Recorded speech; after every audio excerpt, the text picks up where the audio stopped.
사도행전 2장 22절부터 32절까지 말씀을 한 절씩 교독합니다.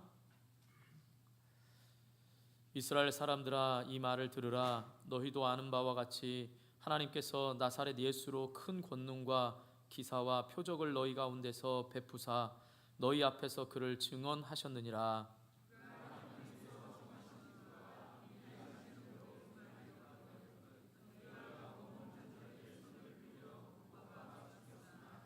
하나님께서 그를 사망의 고통에서 풀어 살리셨으니 이는 그가 사망에 매여 있을 수 없었음이라.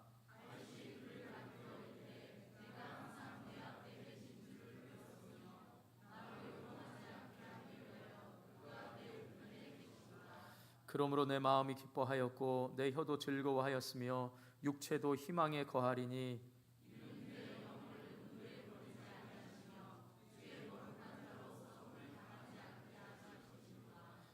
주께서 생명의 길을 내게 보이셨으니 주 앞에서 내게 기쁨이 충만하게 하시리로다 하였으므로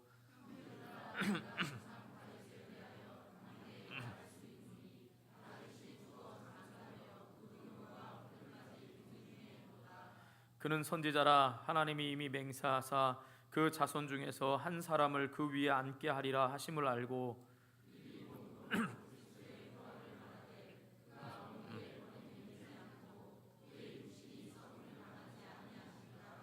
함께 이 예수를 하나님이 살리신지라 우리가 다 이 일의 증인이로다.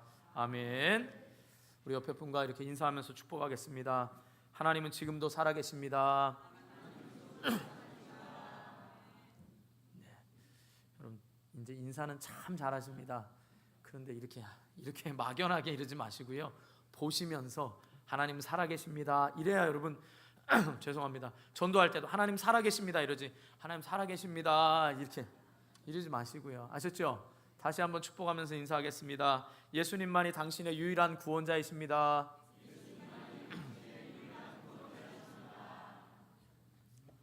믿으십니까? 네, 처음 온 분들을 위해서 잠깐 말씀의 배경을 말씀드립니다. 죄송합니다. 우리는 계속해서 사도행전을 살펴보고 있습니다. 자, 오순절이 되어서 예수님께서 약속하신 오순절날 다락방에 모인 120명에게 성령이 부어집니다. 충만하게 성령이 임하니까 전혀 다른 나라의 언어를 배우지 않았던 120명의 사람들이 약 16개 이상의 나라의 언어들로 말을 합니다. 그 말은 복음을 전하는 겁니다. 그런데 그때 임할 때 성령이 임할 때 특징이 있었는데 그것은 회오리 바람과 같은 바람의 큰 소리가 들렸습니다. 소리가 들린 겁니다. 실제로 그 바람 때문에 어떤 나타나는 옷이 날리거나 머리카락이 날리는 현상이 일어난 것이 아니라 큰 소리만 들렸습니다. 그래서 오순절날 모였던 수많은 사람들이 그 소리에 집중하게 되었고 바로 120명의 사람들이 자기 나라의 말로 하는 것들을 듣고 깜짝 놀랐습니다. 그런데 어떤 사람들은 그것이 술 기운에 한 거다, 술 취해서 한 거다라고 그렇게 조롱을 하였습니다.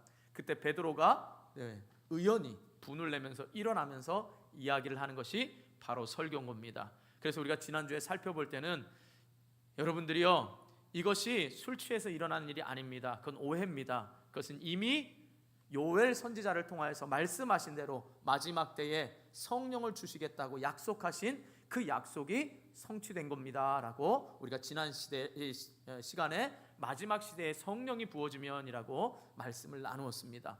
오늘은 설교의 두 번째 파트로서 이제 다윗의 시를 예로 들면서 이제 예수 그리스도의 복음, 바로 공생애와 십자가의 죽으심과 부활하심에 대해서 증거하고 있는 게 바로 오늘 본문의 내용인 것입니다. 오늘 말씀을 통하여서 성령이 충만한 베드로가 바로 유대인들을 향하여 복음을 증거했을 때 놀라운 역사가 일어났던 것처럼 오늘 성령께서 저와 여러분의 마음에 꼭 필요한 말씀이 깨달아지고 믿어져서 그 말씀이 삶의 능력으로 나타날 수 있기를 주님의 이름으로 축복합니다.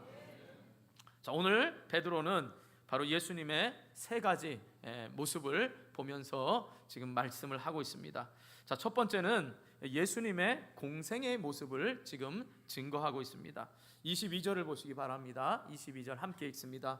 시작.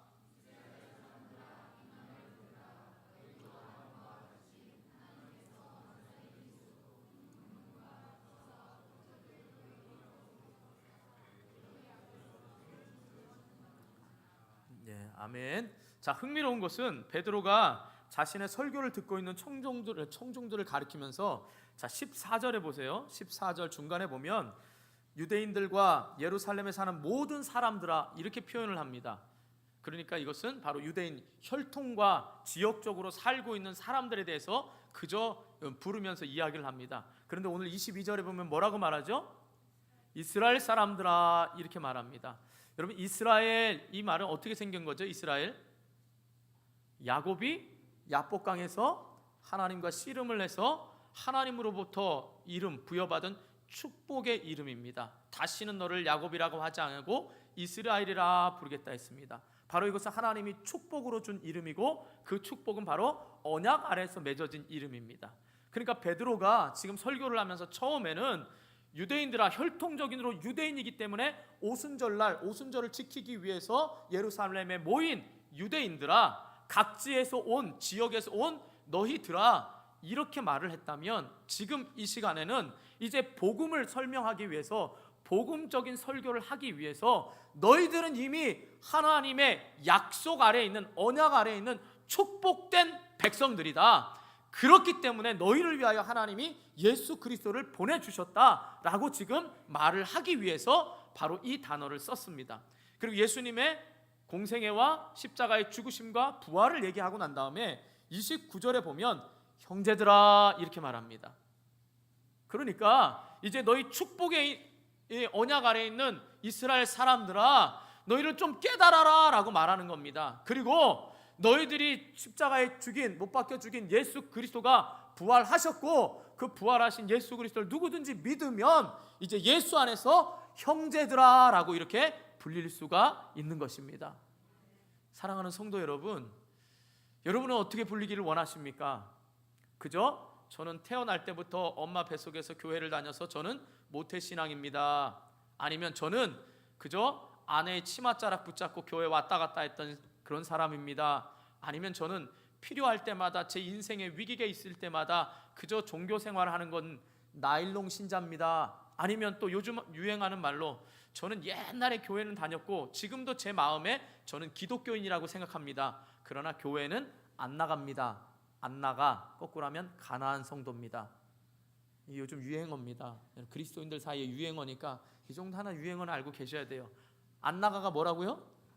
네, 가나안 성도입니다. 자, 이렇게 여러분 불리워지기를 원하십니까? 그런 저와 여러분을 향하여서 이 시간 베드로가 말씀합니다. 형제들아 라고 이렇게 말하고 있는 것입니다. 사랑하는 성도 여러분, 여러분 이미 창세 전부터 하나님이 택하셨습니다. 그리고 때가 돼서 이 자리로 부르셨습니다. 그 부르신 하나님의 놀라운 역사를 오늘 꼭 경험할 수 있기를 주님의 이름으로 축복합니다. 그래서 형제들아 라고 부르면서 베드로는 예수님의 생애 가운데 첫 번째로 공생애를 딱 요약할 수 있는 단어 3가지를 말합니다. 자, 뭐라고 말씀하시죠? 중간에 보면 하나님께서 나사렛 예수로 큰 권능과 기사와 표적을 너희 가운데 베푸셨다라는 겁니다. 30세 이전까지는 잠잠히 계신 예수님이 30세 이후에 공생애를 사시면서 그 삶을 대표하는 단어가 큰 권능과 기사와 표적이라는 겁니다. 여러분 예수님이 이 땅에 계시는 동안 3년 공생애 3년 동안 예수님의 3대 사역이 뭐죠? 가르치고 치료하고 전파하는 겁니다. 가전치라고 말씀드렸죠. 제가 가르치고 치유하고 전파하시는 사역입니다. 잘 기억 안 나면 예수님은 가전제품을 참 잘 고친다.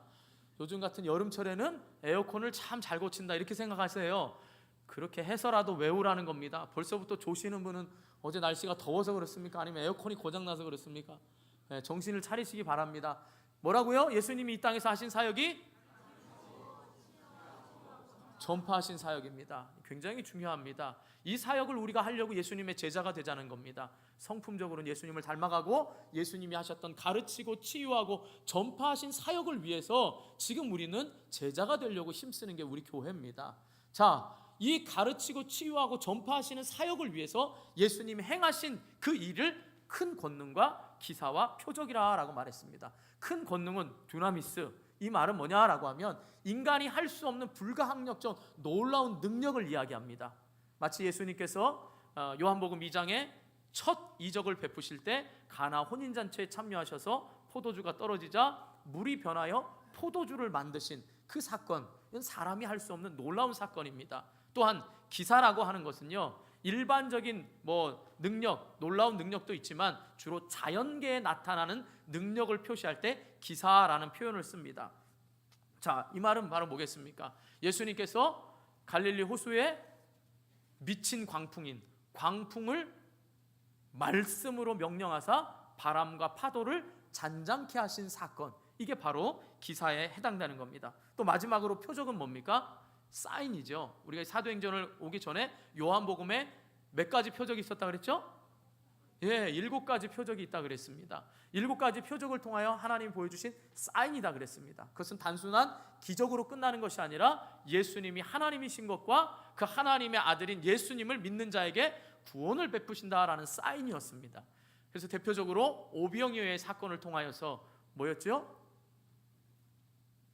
물고기 2마리와 보리떡 5개로 5,000명을 먹이시고 12광주리가 남았는데 그 많이 배불리 먹이신 걸로 끝나는 게 아니라 바로 예수님은 그 말씀을 하신 후에 내가 하늘로부터 내려온 생명의 떡이다. 그러든지 누구든지 나를 먹으면 어떻게 해요? 줄이지 아니할 것이고 목마르지 아니할 거다. 이렇게 말씀을 하십니다. 놀라운 말씀 아니십니까? 이것이 바로 이 땅에 예수님이 계시면서 하나님의 아들이신 것과 예수님의 증거하기 위해서 가르치시고 치유하시고 전파하시기 위하여서 큰 권능과 기사와 표적을 보이셨습니다. 그런데 베드로가 그 큰 권능과 기사와 표적 앞에 나사렛이라는 말을 썼습니다. 이것은 유대인들이 예수님을 비하할 때, 야, 네가 아무리 그래봐야 촌구석에 나사렛 동네에 나타난 선지자 아니야? 이렇게 예수님을 비하할 때 표현했던 게 나사렛입니다. 아주 쉽게 예를 들자면 이것이 개발되기 전에 원당골 아시죠? 원당리 동네. 제가 어느 분한테 듣기로는 우리 전쟁이 났을 때도 그곳은 하도 사람이 들어오기 힘들어서 북한 공산당도 못 들어왔답니다. 그렇게 찾기가 어려웠던 데가 원당골이라고 합니다. 전혀 감동이 안 되시는 것 같은데 여러분은 여기가 어떤 곳이었는지는 어른들만 아십니다. 그 정도로 산골입니다. 그러니까 지금 예수님을 굉장히 유대인들이 무시했었죠. 너희들이 무시하고 조롱했던 그 나사렛의 예수가 너희를 위하여 큰 권능과 기사와 표적을 지금 어디서요? 너희 앞에서, 너희 가운데서, 너희 앞에서 베푸시고 증언했다. 이렇게 말하는 겁니다. 자, 이 말은 뭐냐? 사랑하는 성도 여러분, 저와 여러분에게도 오늘날 수많은 증인들을 통해서와 수많은 환경들을 통해서 예수 그리스도가 저와 여러분에게 하나님이신 것과 그 예수를 믿는 자에게 구원을 베푸셨음을 저와 여러분에게 수없이 말씀하셨습니다. 그런데 그것을 깨닫지 못하는 유대인들을 향하여서 너희에게 그렇게 했음에도 불구하고 너희가 십자가에 못 박힌 그 예수다라고 지금 베드로가 깨닫게 하기 위해서 말씀하고 있는 것입니다. 그러면서 이스라엘 사람들아 들으라라는 겁니다. 너희는 언약 아래 있는 사람들이다. 이미 야곱 때부터 약속된 축복의 사람들이기 때문에 때가 참에 예수님이 오셨고 때가 차고 가장 적절한 시간에 너희 앞에 나타나셔서 큰 권능과 기사와 표적으로 말씀하셨다, 이 말입니다. 그렇다면 사랑하는 성도 여러분, 저와 여러분도 이미 하나님이 창세 전부터 택하신 분들입니다. 그래서 오늘 이 자리에 부르셨어요. 그리고 여러분 주변에 수많은 사람들을 통해서 예수님은 살아계셔? 예수님의 예수 믿고 내가 놀라운 체험을 했어? 이런 말들을 수도 없이 들었을 겁니다. 그런데 여전히 저와 여러분의 마음속에 이 예수님을 나사렛 총동네 과거 이스라엘에만 있었던 예수님, 지금은 살아계시지 않고 아무런 역사도 할 수 없는 그분으로 알고 있다면 그것이 여러분 얼마나 안타까운 일이겠습니까? 사랑하는 성도 여러분, 이 예수 그리스도가 저와 여러분에게 가장 적절한 때에 또 가장 필요한 순간에 하나님 되심을 나타내시기를 축복합니다. 그리고 그것을 소망하셔서 여러분 가운데 들려지는 하나님의 음성, 그 앞에서 너희 가운데 베푸사 그를 증언하는 이 예수 그리스도의 말씀 앞에서 놀라운 일들을 경험하시기를 축복합니다. 사실 제가 이 말씀을 준비하면서요, 여러분 멜 깁슨이 감독도 하고 또 배우로 나왔던 패션 오브 크라이스트, 그리스도의 순환이라는 영화를 좀 한 장면을 좀 보여주려고 잠깐 생각하기도 했습니다. 왜냐하면 그 4분짜리에 사실은 예수님이 빌라도 법정에서 12시간 고통당하는 그 12시간을 묘사한 게 그 영화거든요. 근데 그 영화를 보면 사실 말하는 것보다 더 감동적입니다. 그렇죠? 안 그러세요? 여러분 믿음이 참 좋으십니다. 예, 그 보여지는 시대이기 때문에 요즘에는 보여지면 조금 느낌이 있습니다. 근데 이제 제가 왜 망설이면서 보여드리지 않았냐? 여러분 그것이 계속 보다 보면요, 우리 눈으로 보여지는 것을 계속 믿으려고 하고 보여지는 것에 감정이 늘 치우치기가 쉽습니다. 근데 제가 또 한편으로는 하나님이 이렇게 했습니다. 그러면 모든 일이 있을 때마다 뭔가 감동을 주기 위해서, 물론 제가 말하는 건 선한 도구로는 사용할 수 있습니다. 그러나 저와 여러분에게 있어서 계속 보여지는 예수 그리스도가 아니라 말씀으로 증언하는, 지금 베드로가 말하는 들려지는 설교가 보여지고 그 보여짐이 믿어질 수 있기를 축복합니다. 그러니까 여러분 보여달라 하지 마시고 이미 들려지는 말씀 가운데서 살아계신 예수 그리스도를 볼 수 있기를 주님의 이름으로 축복합니다.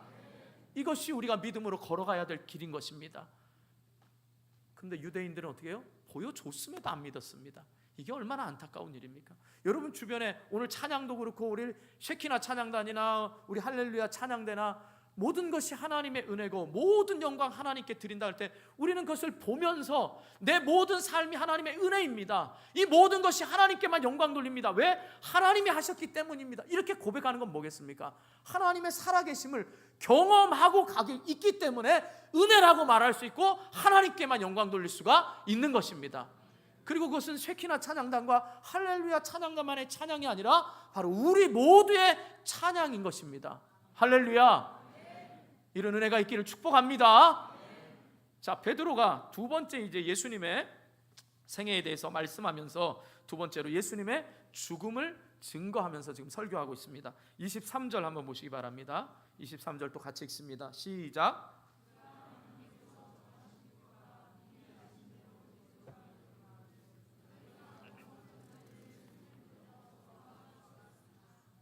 네. 자, 베드로가 예수님의 죽음의 원인을 뭐라고 말하냐면 하나님의 정하신 뜻과 내준 바 됨으로 말씀하신다는 겁니다. 이 말은 예수님이 죽으심이 우연한 사고나 아니면 예수님의 능력이 무력해서 어떤 당한 비명행사, 어처구니 없는 죽음이 아니다 이 말인 겁니다. 이건 이미 하나님이 예정하시고 내어준 바 됐다는 겁니다. 또 흥미로운 건 뭐냐? 그리고 미리 아신 대로, 이 말은 하나님은 내어줌이 됐고 예정하사 내어줌이 됐습니다. 우리를 위하여 예수님을 내어줬습니다. 그리고 그 예수님은 미리 아셨습니다. 뭐를요? 하나님의 계획을 아시고 이 땅에 왜 오셨는지를 아시고 기꺼이 십자가를 지셨다 이 말인 겁니다. 자, 그런데 그러면서 베드로가 하는 말이 이렇게 말합니다. 자, 너희가 법 없는 자들의 손을 빌려 못 박아 죽였으나 이렇게 말합니다. 여기서 법은 율법을 말합니다. 그럼 법 없는 자는 뭡니까? 율법을 모르는 이방인을 말하는 겁니다. 특별히 여기서 손을 빌려라는 이 표현은 유대인들이 흔히 쓰는 관용구로서 뭐냐면 대리자를 사용해서 이러는 겁니다. 그러니까 대리자를 사용했다는 말이죠. 그러니까 유대인 너희들이 로마 총독 빌라도의 힘을 빌려서 그것을 대신하여 예수 그리스도를 죽였다 이렇게 표현하는 겁니다. 그러면서 이 듣는 지금 이 오순절에 모인 많은 유대인들 향해서 뭐라고 말하는 거죠? 너희가 손을 빌려서, 너희가 흔히 쓰는 말로 너희가 손을 빌려서 총독인 로마의 힘인 빌라도를 빌려서 죽였지만 결국은 빌라도가 죽인 게 아니고 누가 죽였다고요? 너희들이 죽였다라는 겁니다. 그런데 그 너희들이 죽인 너희, 그것은 이미 하나님이 내어주기로 예정된 거라고 말씀하시고 그 예수님이 무력해서가 아니라 그걸 알고 기꺼이 십자가에 죽으셨다는 겁니다. 여러분 우리가 신앙 고백하면서 예수님은 누구 때문에 죽었죠? 누구 때문에 죽었습니까? 예수님이 누구요? 유대인들이에요? 빌라도예요? 납니다. 따라해보세요. 요인간. 저 인간 말고 요인간입니다. 요인간 때문에 돌아가신 거예요. 여러분 지금 베드로가 하고 싶은 말이 그겁니다. 너희가 총독의 손을 빌려서 너희에게 피를 안 묻히려고 죽였지만 결국 너희가 죽였다. 그러나 축복 언약의 아래에 있는 너희들아, 그것은 너희가 죽였지만 하나님이 이미 너희를 위하여 예정하시고 너희를 위하여 내어주셔서 바로 예수님도 기꺼이 십자가에 죽으셨다라고 말하는 겁니다. 그러니까 사랑하는 성도 여러분, 예수님이 죽으신 건 저와 여러분 때문입니다. 그렇다면 여러분 뭐겠습니까? 지금 예수님이 저와 여러분에게 하시고 싶으신 말씀 뭐겠습니까? 베드로를 통하여서 지금 성령이 충만해서 말하고 싶은 건 뭐겠습니까? 너희가 죄를 지어서 죄인이 아니라 원래부터 너희는 죄인이었다라는 겁니다. 여러분, 이 깨달으셔야 됩니다. 그러니까 우리가 전도할 때 당신 죄인입니다 그러면 어떻게 하죠? 굉장히 기분 나쁘잖아요. 거기 때부터 뭐야 이게, 처음 보는 사람이 나보고 죄인이라고. 근데 여러분, 우리의 시작은요 죄를 지어서 죄인이 아니고요, 죄인이기 때문에 죄를 짓는 어쩔 수 없는 연약한 인간이라는 겁니다. 그렇기 때문에 사탄은요 저와 여러분을 향해서 늘 죄 때문에 하나님으로부터 멀어지게 하는 겁니다. 이 부끄러운 죄인, 나일론 신자고 어쩌다 오고 여전히 있는 이 죄인을 향하여서, 그러니까 더 십자가 가까이 오라는 거예요. 내가 너를 위하여 예정됐고 너 때문에 내가 오히려 기쁘게 십자가 졌으니까 죄를 지으면 지을수록 내 십자가 보혈의 공로로 죄 사함을 받고 죄의 구원을 받으라, 이렇게 말씀하시는 겁니다. 사랑하는 성도 여러분, 우리의 구원은 뭐겠습니까? 죄로부터의 구원이고 그 죄의 결과는 사망이라는 거죠. 그러니까 우리는 예수님의 십자가의 죽으심으로 인하여 우리는 나음을 얻었고 죄 사함을 얻었고 죽음의 두려움부터 해방된 것이 바로 우리에게 하나님이 예정하신 은혜다라는 사실입니다. 사랑하는 성도 여러분, 그러니까 여러분, 죄를 지으면 지을수록 교회를 멀리하지 마시고 죄를 지으면 지을수록 교회를 가까이 하시기를 주님의 이름으로 축복합니다. 오히려 여러분이 연약하면 연약할수록 예배의 자리에 와서 예수님의 보혈의 공로를 더 의지하며 담대하게 나올 수 있기를 주님의 이름으로 축복합니다. 옆 사람하고 이렇게 인사하고 축복하겠습니다. 전 죄인입니다. 다른 말 다 까먹으셔도 됩니다. 요 인간 때문에 그렇습니다. 환경 때문이 아니라는 말이에요. 제가 환경 쭉 얘기하려다가 그거 다 못 기억하니까 다른 거 다 빼고 요 인간 때문입니다. 왜 안 하십니까? 이미 타이밍을 놓쳐가지고 참 어찌 할 바를 모르고, 가끔 그런 적 있죠. 단체 카톡을 보냈는데 대답할 타이밍을 놓치면 안 할 수도 없고 할 수도 없는 꼭 그런 상황 같습니다. 여러분, 카톡을 안 하시는 분은 지금 이게 뭔가 이렇게 생각하시는데, 어쨌거나 여러분, 늘 말씀 앞에서 여러분들이 그 말씀 앞에 자유함을 얻으셔서요, 정말 내가 받아야 될 은혜의 구원이 죄로부터와 죽음으로부터의 여러분 구원받은 것을 믿고 좀 여러분 담대할 수 있기를 주님의 이름으로 축복합니다. 자, 마지막 세 번째로 이제 베드로는 설교합니다. 예수님의 부활을 증거하고 있습니다. 자, 24절을 보시기 바랍니다. 또 24절 같이 읽습니다. 시작.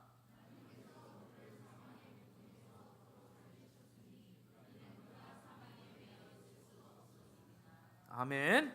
자, 이제 마지막으로 부활에 대해서 말합니다. 특별히 베드로는 부활에 대해서 더 좀 길게 설명을 하고 있습니다. 자, 로마서 6장 5절에서 11절에 보면 예수님의 무죄함을 증명하는 것이 부활이다라고 말했고, 그 부활을 본받아 예수님과 연합한 자들에게는 바로 죄에 대해서는 죽고 하나님을 향해서는 살게 하는 능력이 있다라고 이렇게 말합니다. 자, 이 말이 뭐냐라고 하면 예수님은 무죄하기 때문에 죽으셔서도 하나님이 살리셨다는 겁니다. 의로 여기시고. 왜냐? 처음 아담도 죄가 없었습니다. 그런데 그 아담이 죄를 짓자 죽음이라는 게 찾아왔습니다. 처음 아담, 죄를 짓기 전에 아담은 죽음에 대한 두려움이 없었습니다. 근데 죄를 지음으로 인하여서 아담도 죽어야 됐습니다. 예수님도 죽으셨죠. 그러나 아담처럼 죄가 있어서 죽으신 것이 아니라 죄인들을 구원하시기 위해서 죽으셨습니다.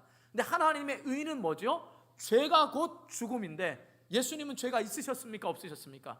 그러니까 하나님은 의로 예수님을 당연히 살리셔야 했습니다. 이해하셨습니까? 그리고 그 예수님을 살린 그 부활을 믿는 자, 예수님의 부활을 믿는 자, 예수님과 연합한 자들에게는 어떻게 해요? 그 죽음으로부터도 또한 살리신다라는 말씀입니다.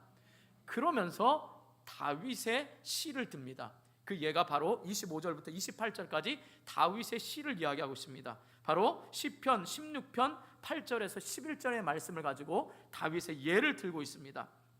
자, 읽어보면 25절에 보면 내가 항상 이럴 때는 다윗입니다. 주인이. 그러나 여러분 27절에 보면 이는 내 영혼을 음부에 버리지 아니하시며 주의 거룩한 자로 할 때 이 주의 거룩한 자가 바로 예수님을 이야기합니다. 그래서 예수님은 썩음을 당하지 않게 하실 것임이라 이렇게 말합니다.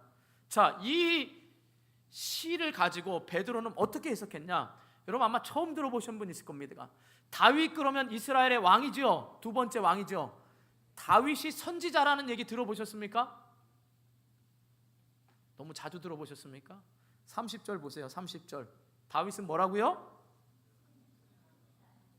30절 보세요, 여러분. 네, 안 보이십니까? 저를 보시지 마시고 30절 보세요. 30절에 뭐라고 알고 있다고요? 그는 선지자라. 그리고 거기에 원어에 보면 운이라는 접속사 그러므로가 빠집니다. 그러니까 뭐죠? 그 사이에 여러분이 넣으면 그러므로 그는 선지자라라는 겁니다. 왜요? 왜 선지자입니까? 선지자는 하나님의 말씀을 예언하는 사람입니다. 25절부터 28절에 다윗이 예수 그리스도의 부활을 예언했기 때문에 그는 선지자다라고 말을 합니다. 그런데 그 예언이 어떻게 해서 이루어졌냐? 하나님께서 다윗에게 향하여서 약속을 하십니다. 어떤 약속을 하시냐? 사무엘하 7장 12절 말씀 한번 우리 스크린을 보시기 바랍니다. 같이 읽습니다. 시작.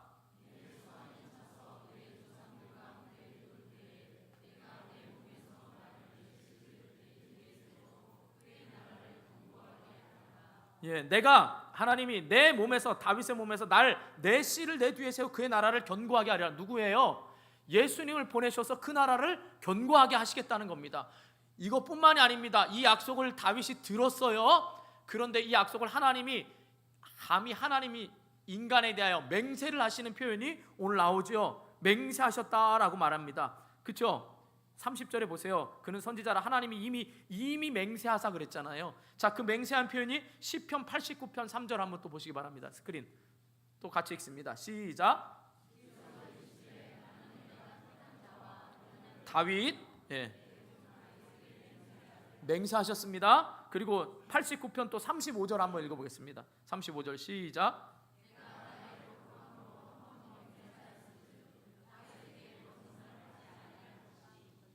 여러분 다윗이 이 약속의 말씀을 지금 믿었습니다. 그리고 알고 있어요. 그래서 30절 끝에 보면 앉게 하리라 하심을 알고 뭐요? 다윗은 미리 본고로 그리스도의 부활을 말하되 그가 음부에 버림되지 않고 그의 육신이 썩음을 당하지 아니하리라 하더니라고 말합니다. 자, 그런데 31절에 보면 우리 원래 원어로 보면 두 가지 우리 한글 해석이 좀 잘못된 게 있습니다. 자, 뭐냐면 첫 번째로는 한글 성경에 보면 미래형으로 쓰였습니다. 이 말은 뭐냐? 썩음을 당하지 아니하리라. 그러니까 썩음을 당하지 아니하리라. 마치 미래에 썩음을 당하지 아니하리라 이렇게 쓰였는데 실제로 여기서 아니하리라 이 말은요 과거형입니다. 과거형 동사로 쓰였습니다. 과거예요. 자, 두 번째는 뭐냐? 여기서 이 당하다라는 이 에이멘의 원래 뜻이 당하다가 아니고요 보았다라는 뜻입니다. 당한 게 아니고 보았다라는 겁니다. 자, 그러면 이걸 다시 번역하면 이렇게 되죠. 그의 육체는 썩음을 보지 않았다라는 겁니다. 예수 그리스도는 어떻게 해요? 썩음을 보지 않은 거예요. 자, 이 말은 뭐냐? 지금 베드로가 여러분 이야기를 합니다. 설교합니다. 하나님의 언약 안에 있는 백성들아, 하나님의 언약을 생각하고 이 축복의 사람들아, 너희가 무시하는, 너희가 비하했던 나사렛 예수가 너희를 향하여서 권능과 기사와 표적으로 말씀하시지 않았냐? 그리고 너희가 죽인 그 예수는 너희가 죽였다 분명히. 그러나 이미 너희를 위하여서 하나님이 예정하시고 내어준 바 되셨기 때문에 예수님도 너희들에게 반항하지 않고 기꺼이 십자가의 길을 갔다. 그런데 예수님이 살아나셨다. 이 말은 다윗을 통하여 한 씨가 날 것이라는 이 다윗, 너희도 알지 않냐? 가장 위대한 다윗의 얘기를 말하면 유대인들은 꼼짝 못하잖아요. 이 다윗도 썩어질 육체로 자기는 죽었다. 그러나 자기 다음의 날 그 씨를 통하여서 약속의 하나님으로부터 맹세받은 그 예수님은 썩지 않는 육체를 보았다라는 겁니다. 무슨 말이냐? 다윗은 과거의 약속을 붙들고 미래를 생각해서 그분은 썩지 아니할 것이다 라고 말했지만 지금 그 말을 해석하고 있는 베드로는 그게 다윗이 말한 거지만 지금 그 일은 과거에 일어났었던 일이고 이미 예수님은 부활하셨고 그 말씀하신 대로 지금 성령님을 보내주셨다 이 말입니다. 그러니까 여러분 어떤 말이에요? 다윗은 그 약속을 붙들고 하나님의 맹세를 붙들고 미래를 보았지만 너희들은 나와 우리 제자들은 이미 그것을 보았다라는 거예요. 그러니까 과거형으로 쓰인 거죠. 그러니까 오늘 저와 여러분에게 베드로와 우리 주님이 원하시는 말씀 뭐겠습니까? 이 있는 성경의 말씀들이 과거가 아니고 저와 여러분에게 현재 있는 일로 부활의 신앙을 갖기를 축복합니다. 현재 일이라는 겁니다. 이 일이 과거에 있었던 일이 아니고요, 우리에게 계속 약속하시는 현재 일로 여러분 받아들이시기를 축복합니다. 그래서 다윗이 시편 16편 1절에 보면 여호와여 나를 구원하소서 내가 주께 피하나이다. 지금 어려운 상황 가운데 있습니다. 그러나 28절이 11절이거든요 16장 11절 한번 보여주세요. 스크린 한번 보시기 바랍니다. 또 같이 읽습니다. 여러분의 고백으로 다윗이 이렇게 말할 수 있었던 부활 신앙을 가지고 있었기 때문에 이렇게 고백할 수 있었던 겁니다. 여러분도 믿음으로 고백하시기 바랍니다. 크게 시작.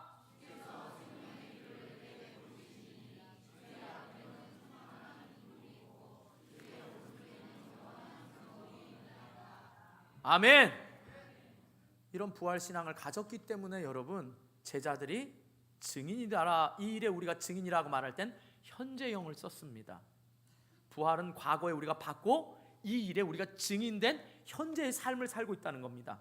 마치 다윗이 여호와여 나를 구원하소서 어려운 상황 가운데서 부활의 주님 나에게 약속하시고 맹세하셨던 그 하나님의 말씀을 의지해서 부활의 주님을 바라보니까 늘 내가 찬송하고 기쁨으로 주의 길을 가는 겁니다.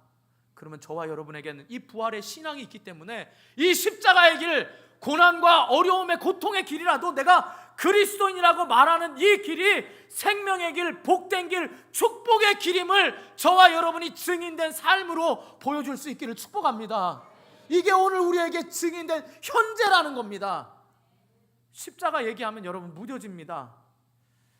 여러분 제가 눈이 이제 조금 나빠져서 저기 있는 스크린이 안 보이더라고요. 그래서 좀 제가 2002년에 라식 수술을 했거든요. 미국 가서. 그래서 라식 수술을 해야 되나 하고 병원에 갔습니다. 노안이랍니다. 죄송합니다 어른들한테. 노안이에요. 근데 이 노안이 진행되다가 이게 잘 진행되다 갑자기 나빠지니까 제가 눈이 좋았는데 근데 수술 안 해도 된대요. 0.9 정도 나온답니다. 그전엔 제가 2.0 서서히 나빠져서 1.5 최근까지 1.2였는데 0.9가 되니까 저기 뒤에 있는 화면이 안 보여서 제가 갔거든요. 노안의 특징은요 멀리 봤다 가까이 봤다 이러는 게요 근육이 힘이 약해지니까 이게 빨리 펴졌다가 좀 이게 줄어졌다 이 근육량이 적어지는 게 노안입니다. 제가 뭘 말씀드리냐면요 여러분 예수 그리스도의 이 땅에서의 공생의 삶 저와 여러분에게 보여주신 그 사랑 십자가의 죽으심 부활의 능력이 언제부터인가 우리도 무뎌져서 노안처럼 우리 그리스도인들과 교회에서 가장 강력한 메시지는 예수 그리스도가 나를 위해 십자가에 죽으셨다는 것과 죄와 사망에서 우리를 건져내시기 위해서 부활하셨다라는 이 사실이 언제부턴가 너무 무뎌진 노안처럼 되지 않았냐 이 말인 겁니다. 이걸 우리가 세상에 들고 나가야 되는 이게 우리의 가장 강력한 메시지가 되어야 되는 겁니다. 어떤 말씀을 듣더라도 저와 여러분 가운데 이 십자가의 사랑이 오늘 나를 사로잡고 있음을 이것이 나에게 날마다 샘솟는 기쁨이 되어서 내가 비록 어렵고 힘들지만 이 십자가의 길을 기쁘게 갈 수 있는 건 부활의 주님이 있기 때문에 우리가 갈 수 있는 겁니다.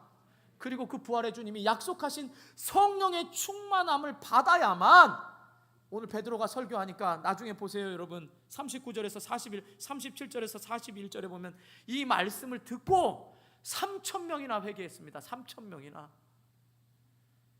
여러분 별로 안 놀라시네요. 우리 지금 한 170명 되는 요 인원도 회개가 다 일어나지 않습니다. 그런데 3,000명이 회개가 있었다는 겁니다. 저는 이 말씀을 듣고 다시 한번 여러분에게 부탁합니다. 처음 제가 서론으로 말씀드린 대로 정말 성령이 충만하여서 우리 주일 예배뿐만 아니라요 우리 주일학교 예배 우리 원당교에 드려지는 모든 공예배 가운데 성령이 충만해서 베드로와 같이 말씀을 증거할 때마다 저와 여러분 가운데 이 예수가 주되심과 예수가 다시 살아나신 부활되심 이 신앙이 저와 여러분과 우리 교회에 든든한 힘이 되어지기를 주님의 이름으로 축복합니다. 여러분 이것 때문에 우리가 살아는 겁니다. 이 삶의 증인이 되어주려고 우리를 지금 붙들고 계시는 겁니다. 그래서 신앙생활 어떻게 잘하냐? 어떻게 나일론 신자나 가끔 종교생활하는 신자가 어떻게 신앙생활 잘할 수 있느냐? 성령의 충만함을 받아야 되는 겁니다. 그래야만 베드로처럼 설교할 수 있고 성령이 충만해야만 바로 이 말씀이 자신의 것으로 깨달아질 수가 있다라는 사실입니다. 그러므로 사랑하는 성도 여러분, 신앙생활은 신비한 어떤 성령 충만을 위한 게 아니고요, 내 생활을 잘 하기 위해서는 성령 충만을 언제나 사모해야 된다라는 사실을 꼭 잊지 마시기를 주님의 이름으로 축원합니다.